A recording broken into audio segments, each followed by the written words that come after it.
Hello and welcome to Sparks, a series by Interactive Workshops. In every episode, we talk about something we can spark in work and life. From how to spark adventure, to how to spark goals, to how to spark a meeting like this one, except Jonna isn't here.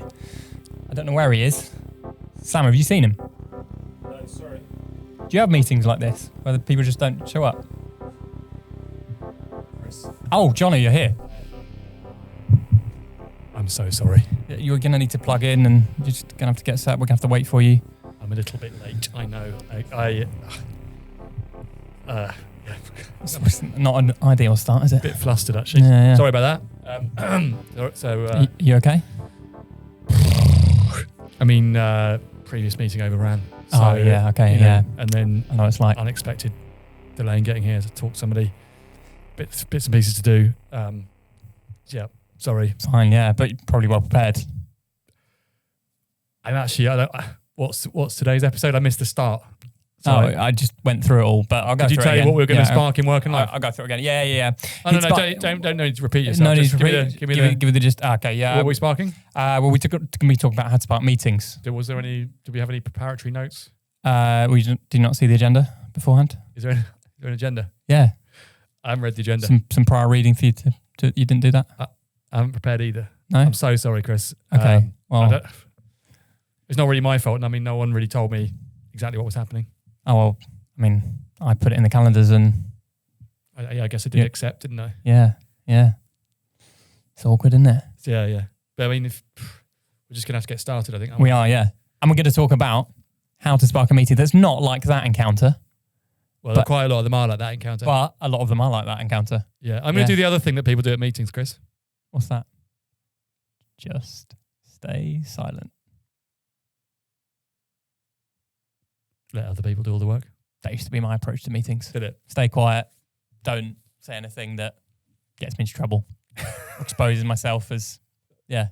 I just remembered the first Not sales meeting that I went to with you where there was only 3 of us in the meeting, but you stood up to present. Yes. There's all these kinds of meeting etiquette, isn't it? So much meeting etiquette, Chris. Yeah. There's things we do only in a meeting room or don't do. Social phenomena meetings. Yeah. It's part of work, isn't it? It's just a key part of work. Why isn't there a GCSE in meetings? Why isn't there an A-level in meetings? Why isn't there a degree in meetings? You should have some training in it, shouldn't you? I mean, we're going to spend so much of our life doing it. Probably more than sleeping we spend in meetings. I hope not. It's probably close, isn't it? It depends how badly you sleep. But I think I agree that we spend a lot of time, people spend a lot of time in meetings. Shall we just briefly give meetings at large a score out of 10 for how productive and effective they are? What, meetings at large? Yeah. If we all meetings everywhere. All meetings, how many actually are good? I think, oh my goodness, it's going to be down below 20%. Easily. I've worked my way down. It's probably below 10%. It's getting very, very few. It's going to be generous to get a 1 out of 10. I think getting a 1 out of 10 will be probably good. 2 out of 10 will be good. My observation of meetings that I go to, have been involved with, have been asked to moderate, have been asked to facilitate, the quality of those meetings is so low. Not so low. Not so low. So low. When we're not so low, it's so low. When we're not so low, the score is so low. It's frustrating. I find it frustrating when I hear people talk about how they spent another day in meetings. They, another meeting. Useless meeting. That meeting was a waste of my time. It really annoys me because it's time wasted. It's value wasted. So should we talk about how to spark a great meeting? I think we should talk about how to spark a good one. What do you think? I think there are some good practices that we probably know should be there. Things like an agenda. Should be there. Sent in advance. Should be there. Everyone knows what you're going to cover. Should be there. We know it should be there. I think most people know it should be there. It's not always there. We don't always do it. And agenda that is achievable within the remit of the meeting. Yeah. Maybe even time estimated. You're going to spend 100% 50 minutes on item 1, 30 minutes on item 2. It's going to take a bit longer. 100%. We talked before about agility, the Agile manifesto, the idea of having working products from meetings. And I think that is another thing. We know there should be something to show for our meetings. We don't always have something to show for it. I think a lot of people, what they've got to show for it is that they were there, and that's it. They went they were there, they left. Yeah, they're in some kind of club because they're at the meeting. It's kind of status symbol. One of our clients has a number of different meetings at different levels. When you get to a certain level, you get invited to join it. Sometimes there's 30 people in that meeting. You're not making any meaningful contribution, but being there is like a status you just symbol. reached a level. Yeah. Yeah. Interesting. Yeah. I think minutes, another thing. We know we probably should have minutes at a meeting. Maybe not all meetings. Not all meetings. We know it's good practice to have minutes, be able to refer back to maybe just last time's actions. Minutes with a goal, with a deadline. Yeah. There's other things. Yeah. These kind of things we know should be there. But I don't think that is the secret to a good meeting. What do you think you need to have a good meeting? Well, as with many things in interactive workshops, and a lot of things we discuss in this podcast, I think you've got to think about why you're going to be there. Unlike Simon Sinek, I don't think you have to start with why, but it does actually help in meetings. Why are you going? What are you going to do? What are you going to bring to it? What are you going to add to it? And if we did have a GCSE in meetings, I think that would be the first point. What's the minimum level of contribution that is expected from participants in a meeting? But we should also think about the number of people there. So it's a very simple equation, isn't it? If there's an hour-long meeting and there's 10 people, you got 6 minutes each. That's what you could or should have. If one person dominates, I mean, I couldn't possibly. But they might speak for half of it. Boss, senior person. Then the remaining 9 people have got half an hour. They've got less than 3 minutes each. And then a couple of those debate something. And suddenly you got 10 people and it's just a waste of time. It's funny how that works. And you've got 10 hours, so it's more than a day's work. So you've got that 6 minutes each. It's funny how that time works, isn't it? It's an hour-long meeting. We think it's an hour's time. But in reality, it's a day. It's either 6 minutes or it's a day. It's a day. So I think we should account for meetings in the amount of time it takes. I think also there's a big difference between internal meetings within your own company and external ones. So if you think about external meetings, I think sometimes sales meetings, for example, if you're a consultant, it might be like a planning meeting, a building planning meeting, or it might be some official lawyers meeting, or it might be health and safety executive meeting. It might be a meeting with an accountant or a finance person. There's external meetings. You might be representing your company at some kind of conference or a board, or there might be a networking group. So I think external meetings, that requires less thought. Okay. Because you know what you've got to do. You can't turn up to an external meeting and go, hey, why are we here? Who are you? No, there's a bit of... You've got to come with your... You've got to bring a bit of... I am Jonathan Circum Esquire of Legal Practice Hedgehog and Pink Partners, and I'm here for the meeting. You've got to do something like that. But internal meetings, I think it's a lot easier to end up there without knowing why you're there. And so maybe we can tackle that. What are those things we can do? Can we do anything if we realise we're in a meeting? Actually, I don't know why I'm here. Yes, I think we can. I think we should take charge, actually. Okay. So I think, I say internal versus external meetings. External meetings, it's often clearer. Yeah. But internal, it's a safer practice ground. Yeah, with external, it's perhaps there's less license to take over and take control. Yeah. So I do think that managers, teams and companies can and should think about what makes an effective internal meeting and all of the dimensions that we discuss. Who's there, why we're there, what we're there to do. For example, if it's an information giving meeting, you might want a lot of people there because once you've said the information, then everyone's got it. Yeah? Good ratio. 20 people, 30 people, town hall. We said it, it's there. But if it's a decision-making meeting, if you have 20 or 30 people there, too many. Is it a meeting where you need to discuss things or decide things? If it's decision-making, you should probably circulate in advance the background reading and things you need to gen up on to be ready, that when you come, you can make a decision. If it's a discussion meeting, then perhaps you just need to be a bit informed, come bring your opinions. So there's so many dimensions, the number of people, even the size of the room. Is it a sit down or a stand up? Is it with media? Are you using flip charts and whiteboards and interactive displays, or is it talking round a circle? If you're talking in a circle, is there a structure? Is there a facilitator? Does each person get the same amount of time? Or is it just free flow and whoever speaks dominates? There's so many aspects. And that's why I think that preparation for a meeting is key, and to try to think through some of those dimensions and what's going to make it effective. And then the final one is what's going to make it unique. Can you think of a unique meeting that you've been to? I'm thinking actually about the one where you did do the presentation where you stood up and everyone else was sat down in a very small meeting room. Yeah. But that was unique. Yeah. So you made a unique impression. Yeah. You made it memorable. Was trying to make a particular impression. Any other meetings that stick in your mind? Other meetings that stick in my mind. I'm thinking of ones where it's got creative. Things have gone up on the walls. Maybe you've just taken a pen and started drawing up what we're talking about. And suddenly it's gone from just bouncing around ideas with no record of what we've talked through to suddenly a visual that we could take a picture of and keep and know that we talked about that. Well, I was very heavily trained in that by the Germans. There's a company called Neuland that make facilitator kits. Neuland boards, pin boards, kits. Yeah. But the Neuland school of thought, they've formalized every type of facilitation skill. I even had a full day's lesson on how to hold the pen. Wow, a full day. A full day. How many people were there? Well, I did 20-something days of training on facilitation. Wow. Just on, not teaching stuff, but just facilitating.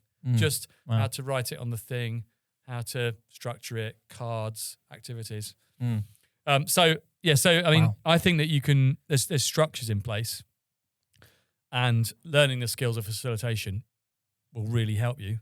And that sounds like a long time to have invested in that. But when you think about how many meetings you will be part of, internal, external, and how many meetings you're leading, that's a small amount. It's similar to touch typing. If you think about the amount of time you'll be typing in your career, the sunk costs of investing in running good meetings is the return on it's incredibly high, given that how many meetings you may have. Yes. Yeah.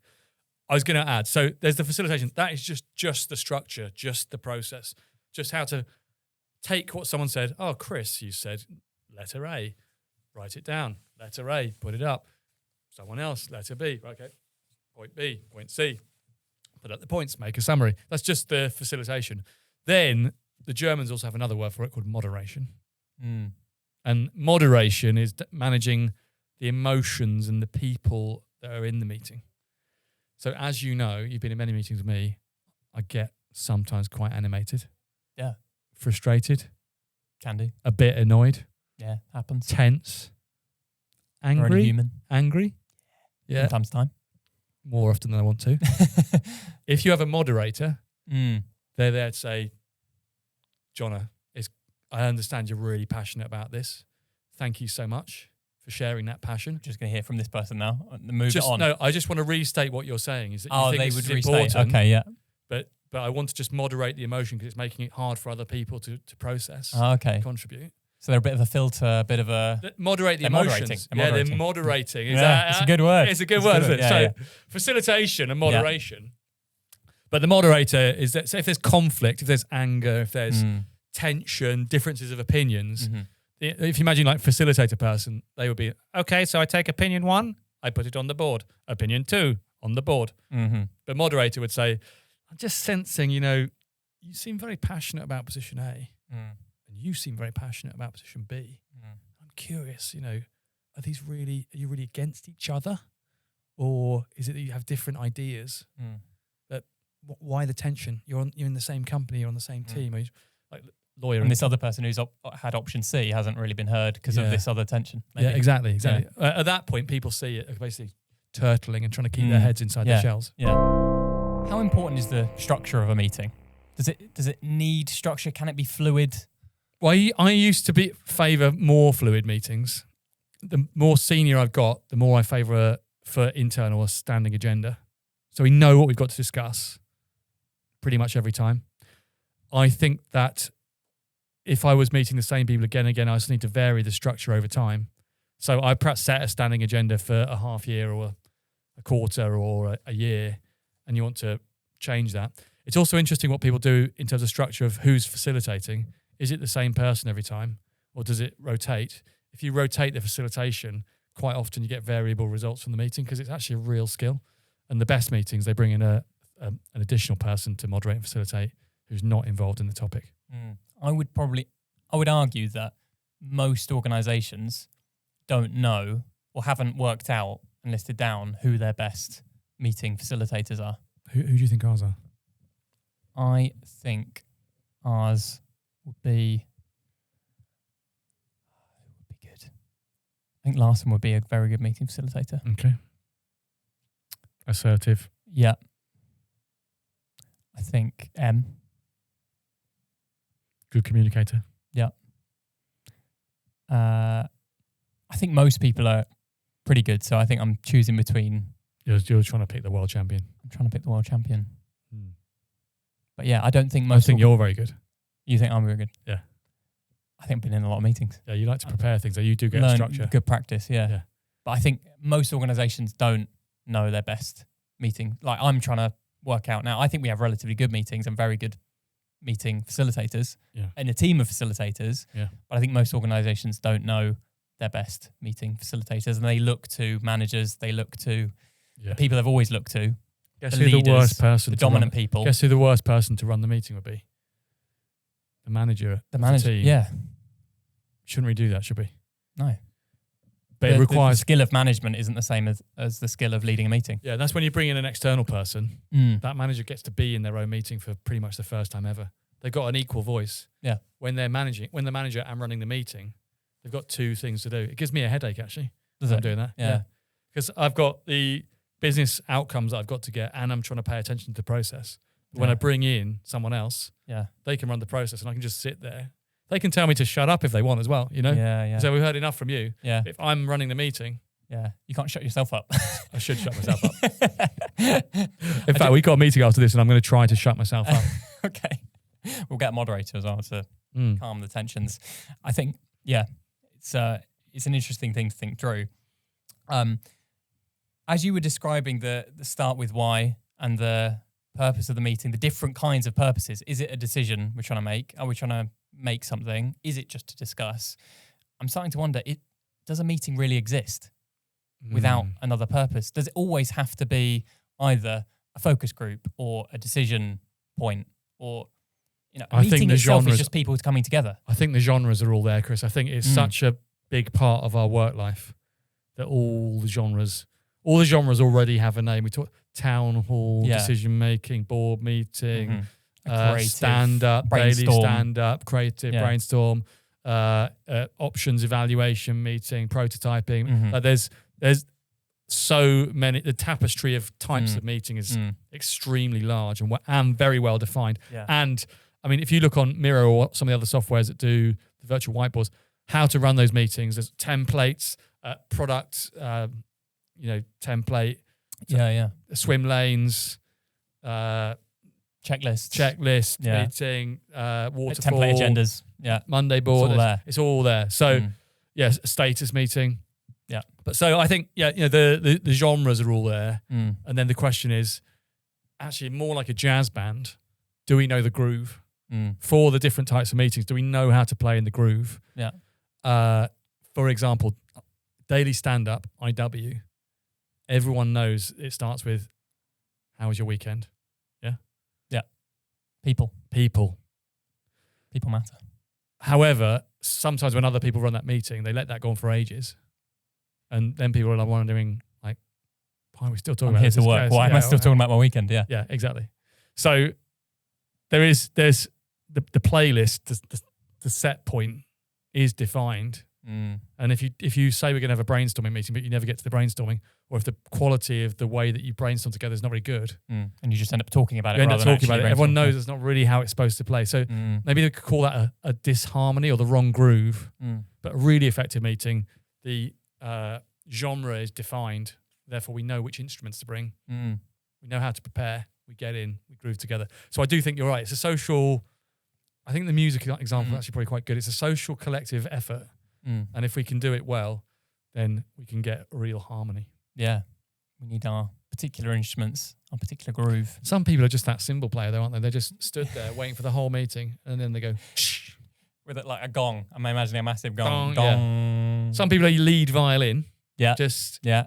In your face, quite dominant. Hard to ignore. Yeah. A bass line. The beat. Yeah. Yeah. But so the facilitator actually might be the drum beat, mightn't they? They might call for timing and call for action. Yeah. And Keep you on track timings wise. Yeah. They're Exactly. the rhythm section. Yeah, exactly. I guess what it's making me think is that I wonder if we did this in our company, maybe other companies couldn't do it, but if you made meetings a bit of a swear word and you couldn't say meeting, you had to say The genre. the genre, brainstorm or... Well, I really like point. the phrase that one of our workshop participants came to: makings, not meetings. We have seasons where we're brilliant at meetings at IW, and generally they were making something. So are we making a decision? Mm-hmm. Are we making an idea? Are we making An a asset. PowerPoint? Are we making storyboard? Are we making an asset? Are we making content? Are we making a podcast? Like, imagine if we didn't know what we were here to do. We know we're making a podcast. Yeah. Therefore, we get in the mode, we make the podcast. Yeah. This could be us just talking about making a podcast. That has happened actually last night. Yeah. But this regular sitting down could be in another organization, in another universe, could be us spending, 20 episodes, something like that. Yeah. It could be us saying, "Do you know what? Let's talk about that podcast idea again." Yeah, we could be just talking about it. What could it look like? What should we call it? The pub is a bit like that though. Because you go to the pub, you and your mates, you broadly have the same conversations again and again. Can you imagine if you took an agenda to the pub? Right, I've put together an agenda for this one. We're going to spend the first 15 minutes just talking about Fantasy football. The next 30 minutes, we're going to just start slating our home lives. How awful it is. Employers. That might need longer. Slate our employers? Yeah. What do you need? 15 minutes on that? And then 15 minutes talking about how we should be slightly fitter than we are. Yeah. Yeah. Yeah. We'll need to put in some drinks breaks in that. But the pub chat is completely unstructured. But yeah. I think that those conversations are basically cyclically the same thing again and again. And that's actually what happens with meetings. But at work, we deem it to be completely pointless. And we wish that we weren't in a meeting where we're just talking about the same things we talked about last month, talking about the same things we're going to talk about next month. Yeah. So there's an awareness required. And I guess that's a real lateral awareness. What are we actually achieving here? Is this actually helpful? Are we actually going somewhere? There's a season at IW where we used to have our board meeting monthly. For that board meeting, there was a set agenda, but every decision that we had to make, I would put in advance. Likely options are A, B, C, and then what those options were. People would indicate in advance which of those options they broadly supported. Yeah. Okay. What happened then? When we got to the meeting, we realised on 8 out of 10 points, we all chose the same thing. So we didn't need to discuss it. We just did it. Wow. And then we just talked about the 2 points. I bet that saved a lot of time. Yeah, I don't know why we stopped. Why did we stop? Why? This is it. We know, I think, what makes a good meeting, and yet we stop. Why do we stop? Maybe that's a whole other podcast. Why do we stop doing things we know are good? Yeah. Like I stopped riding my bike and running recently because I don't know why. I know that makes me feel good. Yeah. But for about 3 weeks, I've done nothing. Yeah. Why do we stop doing what works? What we know works. Yeah. Yeah. Why do we start stopping? Why do we start stopping? Yeah. That could be we'll save that one in the bank. Yeah. But with meetings, why is it a bit of fatigue that we just don't? We just go, oh, do you know what? For this one, let's just chat about it and we'll come to a decision. Some people are there. Some people naturally come to a meeting hoping that they won't have to do that much. I don't think it makes them happy, but they're prepared. They come prepared to be a passenger, maybe to speak up on the points that are only relevant to them. I do think that's actually in large meetings. I was been part of industry bodies and things. You need to be disciplined and only speak on the bits that you're there to speak on. If you chip in something on every idea, every section, everyone gets annoyed. Meeting takes. In fact, I chair some charity meetings. It's like, just let's stick to the time. Let's not talk about that. Don't add in anything extra. But I think in general, some people come prepared to try to not do anything, and they'd be better off to not come. I think it's better if everyone comes really prepared to think about what they're going to put in and why they're there. And also maybe just to have a moment at the start for people to think about why they're there. If you come from another meeting and you're busy, clear the mind. What are we actually here for? Let's run through that agenda. Have we got enough time? Do we need to reprioritize? Who's going to run the time? Who's going to run the notes, minutes? Are we going to use a process? Are we going to moderate ourselves? That's the ideal, isn't it? And then if we do find ourselves in that meeting, internal, let's say, where we realise we haven't got that agenda, we're not really contributing, we don't really know why we're there, to actually take control, as we've said, we could do. How do you do that without undermining perhaps who's organised the meeting, who's maybe doing their best job of running it so far? I did train under the master, Chris. Did you? Yeah, one of my old bosses, he used to run the board meeting at the body shop where I started my career, Anita Roddick and all her people. And one day he was in his office and he said, it's going to get a bit noisy in a minute, so just keep your head down. I said, why is that? He said, I'm supposed to be running the board meeting, but I'm not bothering to go this time because it's just pointless. We just brainstorm things on flip charts. Wow. People write them up and then it goes nowhere. And about 3 minutes later, the phone rang and then he was kind of being shouted at. And then Anita Roddick, force of life, came down. Oh, where the hell are you? Why aren't you at the board meeting? He said, oh, Anita, I go to this meeting all the time. We talk about a lot of things. People write up flip charts and then nothing happens. I've got better things to do. You've got better things to do than come to the board meeting. Yeah, I'm just going to get on with some actual work, Anita, making the company better and moving things forward. Because that meeting with all those people was completely pointless. So I trained under the best. He was good at calling out. Obviously, he was trying to provoke a change. Yeah, it's provocative, but he was trying to provoke a change. Hard to argue with, yeah. Of course, we could do that graciously and say, could I help improve the meeting? But I do think it's worth, if you're in the meeting, there should be no prisoners. If you're in the meeting and it's not going well, just our old friend, put your hand up maybe and just say, in the air. Guys, I'd just like to ask, can we summarise where we've got to? What are we trying to achieve? I feel like we're going on a circular discussion or there's not enough structure. We've got this many minutes left. What are we actually trying to do here? I think that would be good. And I'd give that advice also I know that the social situation makes some people nervous and it makes some people struggle to speak up. And I've got a lot of admiration for those people because it's not easy, especially if there's a status hierarchy. It may not be easy to speak up. It's also not easy to represent unpopular points.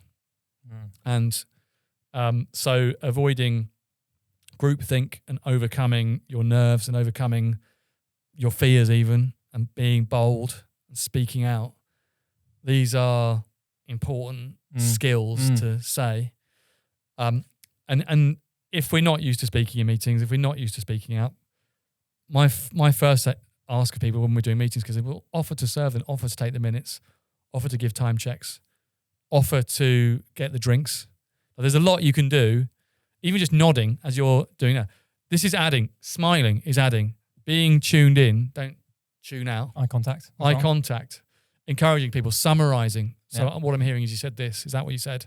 Yeah, that's what I said. Great. Yeah. There's all the things you can do, but that, if you make the drinks, if you take the minutes, that sets a platform for you to speak when it's your turn. And it's also not impossible to signal to people at the start and say, just to let you know, I'm new to this meeting. I'm a little bit nervous. I'm going to try and contribute my best. That just engenders the best from people. It's very rare that people say, oh, you're nervous. That shouldn't be allowed. Yeah, oh, well, see what we're going to do to you. Yeah. So I do think I'm very interested in articulating what's going on for you. Obviously, if it's some big client meeting and you're new, don't position yourself as new. Just position yourself as a professional. Yeah. But if you want to set yourself a little platform, that can be helpful. And it's also worth making sure, do you know everyone that's there? Do you take all the names and everything else? I don't know if you do that. If I've got a meeting, I'll draw a picture of the table and then write the name of everyone. And I can address them all by name. It's useful to be able to do that, isn't it? You've got to be able to do that. But yeah. these meeting basics that are simple things that even if you are new to meetings and you're not that skillful, you can do. Yeah. This has been really interesting. Maybe we should book another meeting to talk more about meetings. Bam, fam. But make sure we record it. Book a meeting from a meeting. Book a meeting from a meeting. Yeah, it's a good principle. Before we do, and the irony is we need to stop because we have got a meeting, upcoming. Tell us a little bit more if an organisation, if a team leader if this has sparked something and they've thought, I need to transform the way I lead meetings. If you want to transform the way you lead meetings, we can definitely help. 2 parts. One is you. So get the skills. There's a whole toolkit of how to run meetings. Get those skills. It's on the internet, or we can train you. Secondly is think about when to bring in someone else. And it really makes a difference. If someone's there just to run the meeting, they will run the meeting in an order 10 times better than what you would do if you ran it yourself, because they've got nothing else to think about. They don't have to care about the content. They just have to make sure it runs well and it runs on time with a good attitude and atmosphere. And also they'll highlight if there's conflict, they won't let you get away from that. If you've got difference of opinion, they can summarize, say, look guys, you may be saying let's move on, but there's a difference of opinion here that you haven't resolved. A little bit like a counsellor or like a therapist. Let's try and resolve this before we move on. So they've got that external eye, and it just makes the whole thing pleasurable, Chris. There we go. Makes it easy. Chris, this has been excellent. Again, I'm so sorry for being late. A great meeting. No problem at all. It's forgivable. Is it? Yeah. Oh, bless you. Thank you. All right. See you on the next time. See you at a podcast near you soon. See you on the next pod. Love it. Bye-bye. Thanks for watching this video by Interactive Workshops. Give it a like down below and subscribe to the channel so you don't miss the next video. Click through to here or here to watch another video by Interactive Workshops.